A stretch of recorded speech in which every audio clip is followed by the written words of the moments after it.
What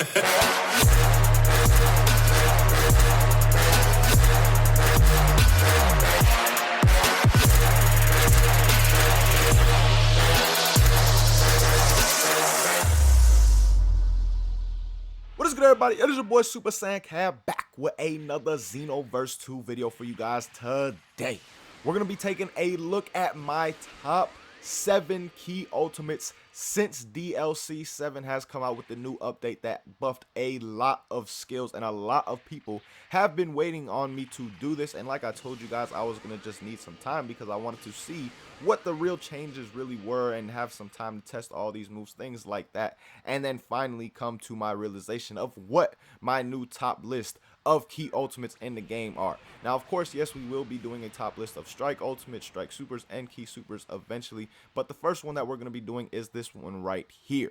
Now, I'm going to be breaking down 7. It was just really too hard for me to choose between 5 because there are so many good key ultimates now. So in this video, we are going to again be breaking down 7 different key ultimates and listing them from 7th to 1st in order of my favorite. Now, one thing I want to mention before we get this video started, guys, is this upcoming Sub Saturday. I told you guys to leave votes and suggestions on yesterday's video, and the one that got the most votes is the sickest combos put together with moves from DLC 7 and moves that have been patched since DLC 7. Now, I'll have the patch list linked down below for you guys to go check out if you want to look at that list and be reminded of all the different moves that were patched. But be sure to send those clips and submissions to the email down below in the description. But that's enough talking from me. Let's jump straight into this video showcasing my new top 7 key ultimates since DLC 7. Alright guys, getting this list started with the number 7 skill on this list. We have a move that honestly was much higher on the list before, but now due to so many moves getting buffed, this move has definitely dropped down on my list, and that is Angry Explosion, guys.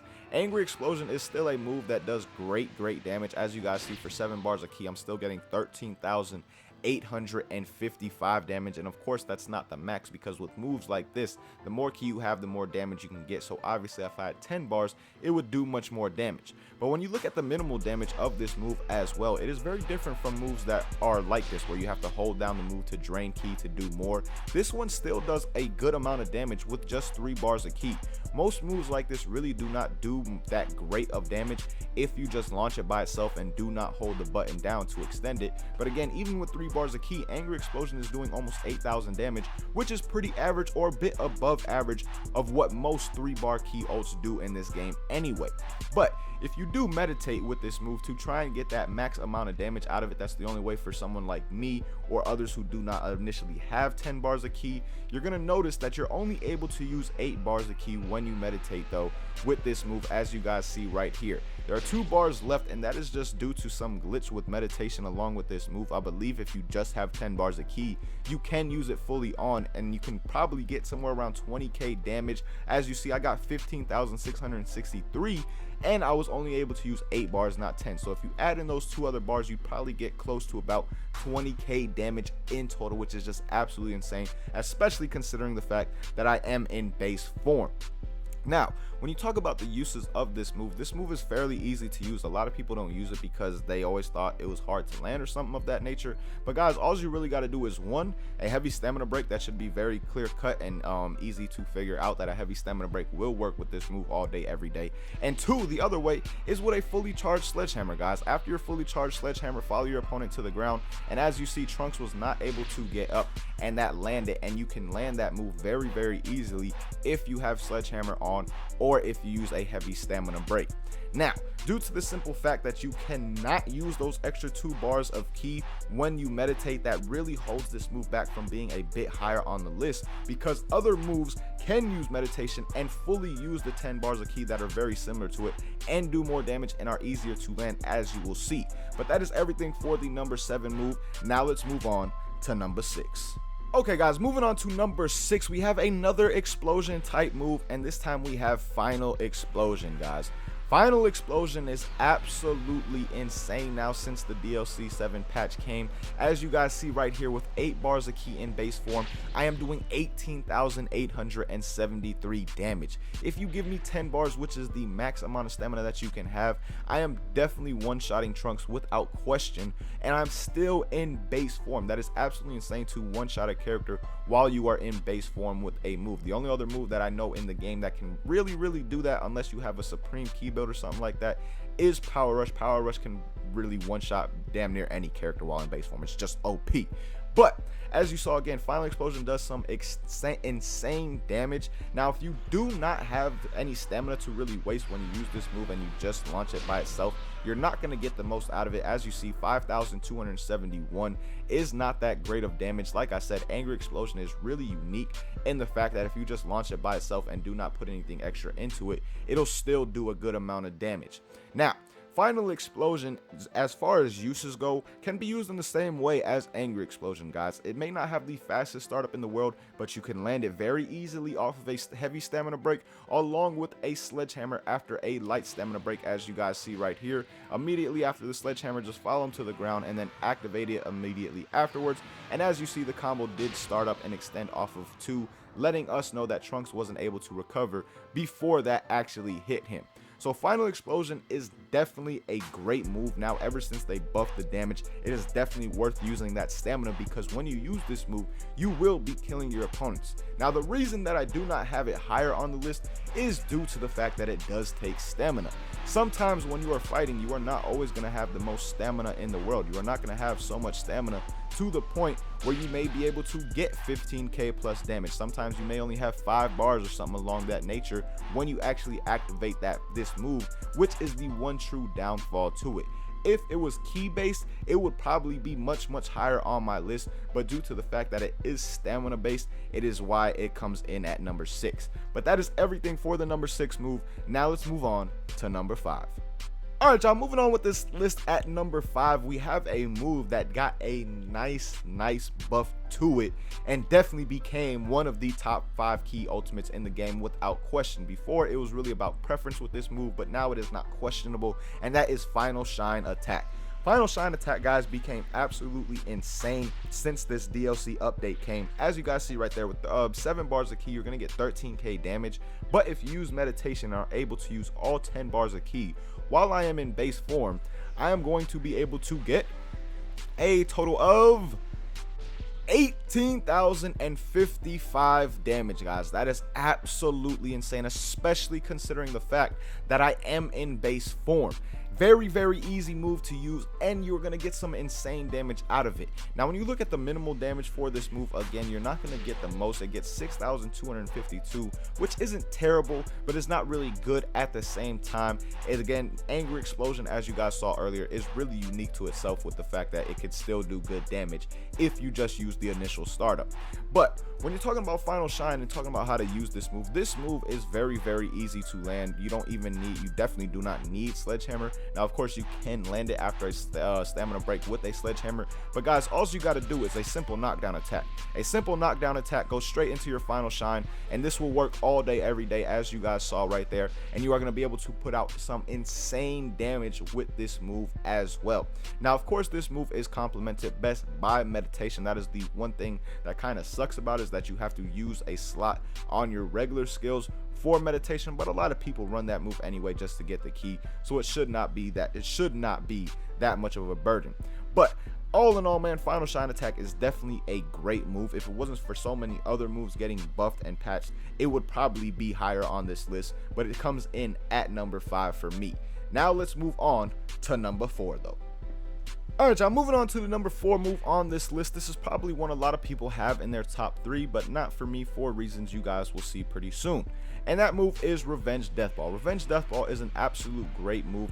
I love it. I love the way they did it. They made it a bit unique. It is different from other moves in the simple fact that you can actually charge this move after you initially launch it. You can get more ki back to add damage to it after you initially start the move up, which is completely different from any other in the game. But as you see right there, it does do 10,378 damage if I do not charge it when I have 7 bars of ki. But if I do charge it up to get that max damage, as you guys see right here, I'm going to get a total of 15,158 damage. Now, of course, this move shines the most when you have 10 bars of ki, so let's meditate really quick. And if you use this move with 10 bars of ki without charging it, again, you'll get 15,158 because 7 bars of ki were available to go into the Revenge Death Ball and give it that extra damage. Now, if you do charge it all the way when you have this amount of ki, as you guys see right here, you will get a total of 18,358 damage, which is just absolutely insane, on top of the fact that the move is just so beautiful, one of the sexiest moves in the game, and probably the sexiest Ki Sphere ult without question. And it is also the fastest Ki Sphere ult without question as far as startup time goes, and even Ki Sphere speed. It definitely compete for that #1 spot as far as Ki Sphere speed, but as far as startup time goes, there is no Ki Sphere ult that is faster. The only one that comes close is Super Vanishing Ball, really, in my opinion, but this is the fastest startup Ki Sphere ult in the game as of right now, which is just another great thing that this move has, and it just makes it very easy to use when it comes to stamina breaks as opposed to some other Ki ult or other Ki Sphere ults. But as you guys see right here with this move, guys, all you got to do is use a simple knockdown after your stamina break and then go right into the move afterwards, and it will land all day every day due to the fact that it is fast and it has absolutely great tracking as well. Now, if you want to be able to actually charge the move a bit afterwards, you're going to have to use this move after a sledgehammer. As you guys see right there, I'm able to charge it up 2 times, 2 Ki Spheres or 2 Ki bars to get that extra damage. Or, of course, the obvious way, everybody should realize this, but that is with a heavy stamina break, which Trunks will not let me do while he is in the corner like that. Hold on, let's restart so I can get behind this man. And as you guys see right here, hold on. As you guys see right here, with the heavy stamina break, you are immediately able to go into it, and I don't know why it didn't charge. That move does that sometimes. It's like it doesn't register the fact that my finger is on it. Let's do that again, and he blocked that somehow. Okay, this is just getting frustrating now. Now, this time we will showcase it for real. What, bro, it's not letting me charge the move. What the hell? This is really pissing me off. Thank you, it let me charge it, bro. I literally had my finger on this move the whole time, but as you guys see right there, I don't know what was going on, why I couldn't charge the move up. But as you see right there, with the heavy stamina break, you are able to fully charge the move, getting those 3 Ki bars back and launch it right afterwards, and it will still land because of that heavy stamina break and how much stagger time you have with it. But that is the only way to get those 3 Ki Spheres or 3 Ki bars back that you use when you initially start it up.